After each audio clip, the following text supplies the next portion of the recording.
Muchas gracias, Claudia. Buenos días. Sí, mira, la verdad es que yo te diría que en general, cual sea la profesión que uno tenga, pero particularmente quienes trabajan en el área de educación, no solamente tienen que ser unos buscadores permanentes de información, sino que además tienen que saber seleccionar buena información, porque en definitiva la calidad de la información va a repercutir en el proceso de enseñanza-aprendizaje que ellos desarrollen. Entonces, en el área de educación particularmente es súper relevante y esto tiene que ver no solamente con quedarte con la primera información que uno tiene a mano. Hoy día vivimos una era donde la información está a un clic.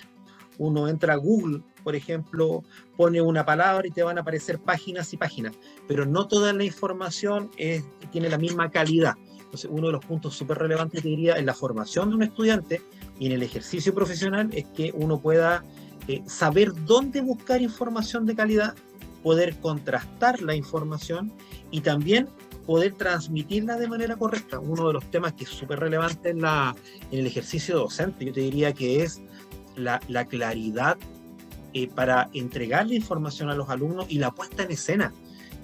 Velo de la siguiente manera: un profesor, un docente es un artista, él es dueño de un espacio, él interactúa con alumnos que van a aprender lo que él les enseñe, va a interactuar, y es un poco la idea del proceso de enseñanza-aprendizaje, pero también él se va a manejar en un espacio físico. Por tanto, es un todo, yo te diría, la búsqueda adecuada de información, la contrastación de la información, la selección de información relevante y la forma en que tú la presentas al alumno. Yo creo que es uno de los elementos claves para que el proceso de enseñanza-aprendizaje sea lo más efectivo posible. Y tú lo notas en el aula, uno que tiene la oportunidad de repente en el ámbito universitario o en el ámbito escolar ver a veces profesores enseñando, uno nota que de la calidad en que el profesor prepare una clase y presente la información está el éxito finalmente del aprendizaje de los niños.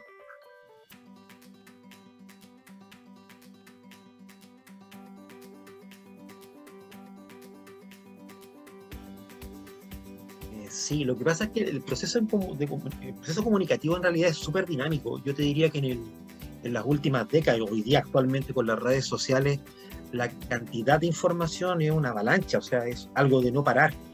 Por lo tanto, uno frente a tanta información, lo que tiene que aprender a hacer es a discriminar, o sea, seleccionar lo que uno considere que es una información pertinente de la que no lo es. Y además vincular esa información con el contexto. Es súper importante porque, en definitiva, tú puedes tener una información que tú evaluaste profesionalmente que es adecuada para tu estándar de docente, por ejemplo.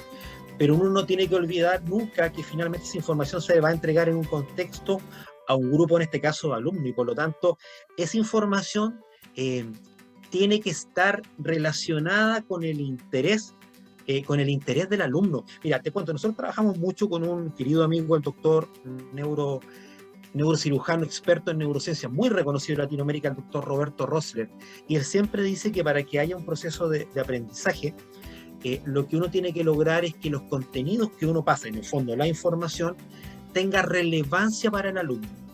Y esa relevancia para el alumno tiene que ver con que sea cercana a su vida diaria. Cuando tú logras que tu información en cuanto a la calidad de los contenidos además sea relevante para el alumno, tú tienes una mayor posibilidad de que haya aprendizaje. Por lo tanto, yo te diría que y esto es un arte, es un verdadero arte el saber buscar la información, en darse el trabajo de buscar portales, sitios informativos de calidad, donde uno vea que el material tú lo puedes además comparar con otros autores y hay coherencia. Y cuando no hay coherencia, investigar un poquito más, sobre todo hoy día que sale tanta teoría nueva. Yo creo que es súper relevante que uno sea acucioso en seleccionar la información que va a ser la base, por ejemplo, para la preparación de una clase. Es súper relevante porque si tú te quedas con la primera información que aparece, con la primera página de Google, tú no tienes cómo saber si efectivamente esa materia tiene la calidad y la pertinencia necesaria para enseñarla a un alumno. Recuerda además que hay algo que es fundamental, y es que el alumno le entrega al docente un reconocimiento. El docente, muchas veces el alumno lo ve como una persona confiable, por lo tanto él asume que todo lo que tú le estás contando es así. Por lo tanto, hay una tremenda responsabilidad de parte del docente en cuanto a seleccionar información de calidad, contrastarla y entregarla de la manera más clara a los alumnos.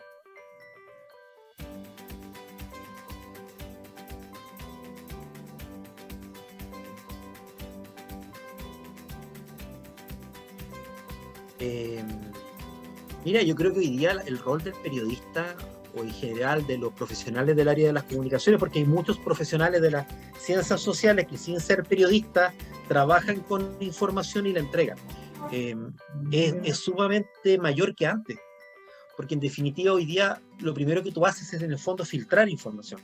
Tú eres de alguna manera un seleccionador de información, la ordenas, la procesas y la vuelves a entregar a la sociedad a través de distintos formatos. Antes, cuando se hablaba de periodista, uno siempre tendía a pensar en el periodista en medio escrito, en diario, en radio, en televisión. Hoy día los canales de comunicación son amplísimos, cada vez se están generando más alternativas. Las aplicaciones más nuevas, el Instagram, el TikTok, que aunque no lo parezca, es un medio de comunicación. Por lo tanto, tú siempre tienes que seleccionar un mensaje, procesarlo y entregarlo de acuerdo al público en un formato diferente. Por lo tanto, la responsabilidad yo diría que es mayor. Y si lo llevas, por ejemplo, al ámbito educativo, la responsabilidad del que comunica es cada vez mayor. Definitivamente es cada vez mayor. Por lo tanto, ¿cuál es un poco el llamado siempre? A irse preparando, a estar actualizado. Hoy día tú sabes, en Europa los títulos profesionales se van revalidando cada cierta cantidad de años. O sea, en América Latina eso no se hace, pero al menos un profesional de un área, y esto en general, tiene que estar permanentemente actualizándose. En el caso de un periodista o de un comunicador social, tiene que estar al tanto un poco de las tendencias que hay, tiene que conocer también el proceso. Comunicar hace 20 años no es lo mismo que comunicar hoy día, y sobre todo, fíjate, tiene que conocer muy bien a su audiencia. Llevado al aula, tiene que conocer a sus alumnos, saber qué les gusta, cuáles son, cómo aprenden, cuáles son sus intereses, y adecuar el mensaje a los intereses de ese alumno o de ese público para que haya esta conexión que permita el aprendizaje o que permita la información fluida.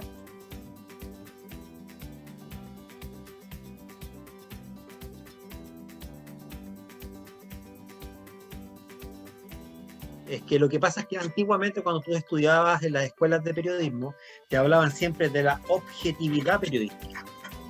Y la verdad es que cuando uno se mete ya en el tema del proceso de aprendizaje, uno conoce esta relación entre la neurociencia y la educación emocional.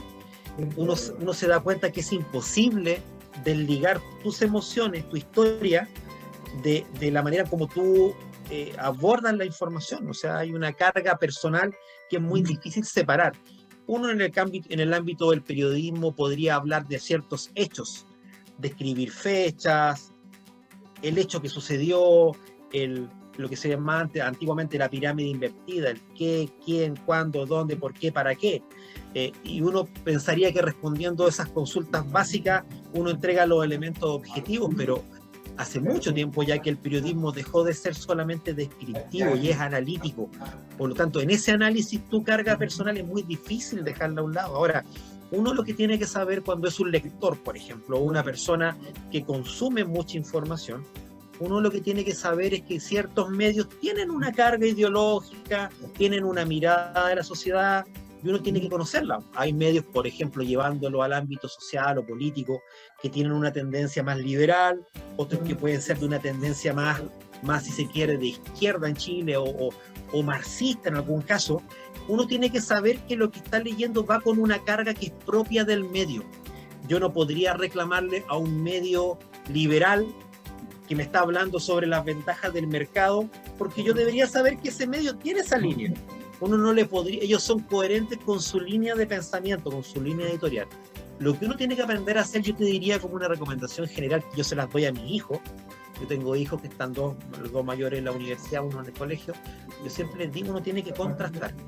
Uno, cuando quiere analizar un suceso histórico, un hecho, que hoy día es noticia, pero que mañana va a ser historia, uno lo que debería hacer es contrastar, buscar distintas miradas sobre un mismo hecho y formarse una opinión. Y en el momento de transmitir tu opinión, decirlo. O sea, decir, mira, cada uno consideró este elemento, esta mirada más liberal, esta mirada un poco más conservadora y esta otra que es más social o más de una tendencia de izquierda. Y como fruto de ese análisis, de contrastar los datos, yo lo que creo es esto. Yo creo que uno puede hacerlo. Yo creo que uno puede hacerlo. Lo interesante que tiene tanto el periodismo como el proceso de enseñanza-aprendizaje es que es dinámico. Tú no tienes que solamente transmitir información, sino que tú conversas con la otra parte, conversas con tus alumnos, cruzas opiniones, llegas a acuerdos, validas al otro, validas que el otro tenga una mirada distinta sobre un hecho. Es así y va a seguir siendo siempre así. Yo creo que gran parte de la riqueza del proceso de comunicación y del proceso de enseñanza-aprendizaje es eso, poder contrastar, que la opinión tuya sea tan válida como la otra, pero lo importante es que esté fundamentada. Yo creo que, yo siempre les digo a mi hijo, yo no pretendo que ellos piensen lo mismo que yo. Si ellos tienen una postura política distinta a la mía, maravilloso, pero lo importante es que la puedan sustentar, que tengan elementos bases que les permitan decir, yo pienso esto por esto. Yo creo que eso es parte de la función del periodista y también del docente, fundamentalmente.